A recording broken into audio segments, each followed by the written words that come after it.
He was murdered in cold blood just days after moving into a house on Toledo's east side. The homicide happened nearly 15 years ago. It's still unsolved. With multiple witnesses to that violence, family members are asking for someone to come forward and help solve the murder. Here's this week's Case Files. I just want to figure out who did it, why they did it. Memories and endless questions. The unknown haunts Melania Gonzalez.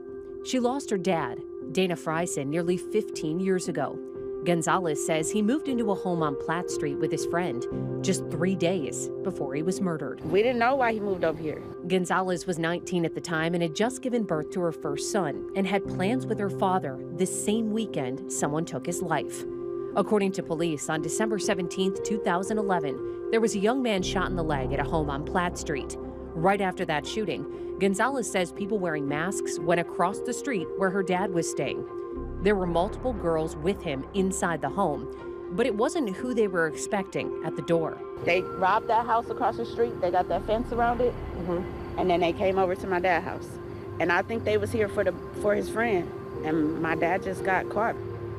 The girls said that they kept asking my dad, like, where it's at, where it's at, where it's at. And he was like, I don't know what y'all talking about. I just moved here. Like, the girls said they made him strip naked. He was begging for his life. So I don't know what happened, but I know my dad wasn't supposed to get killed that night. Frison died inside the house at 38 years old.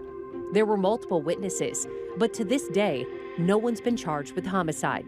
Gonzalez says her family knew the people living across the street where that first shooting happened, but it hasn't led them any closer to the killer. They keep saying they don't have nothing to do with it, but they went in your house first. They shot your brother first. Thank God your brother didn't die, but they brought your cousin from your house to my dad's.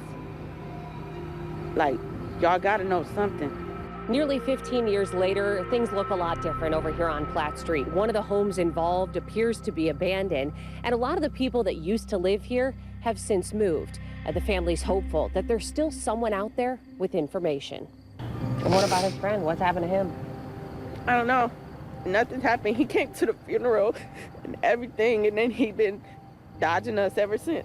Gonzalez stood outside of the home for the very first time with us, hopeful that speaking out brings new life to a loss that is still raw. He wasn't a drug dealer. He wasn't a bad person. He was going blind, like, he wasn't the right person. But he shouldn't have lost his life.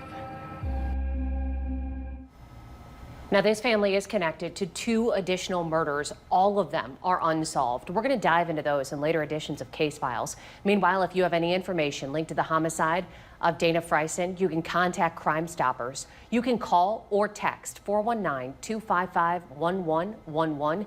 You could be eligible for a cash reward. And if you have an unsolved case that needs attention, email me, casefiles@13abc.com.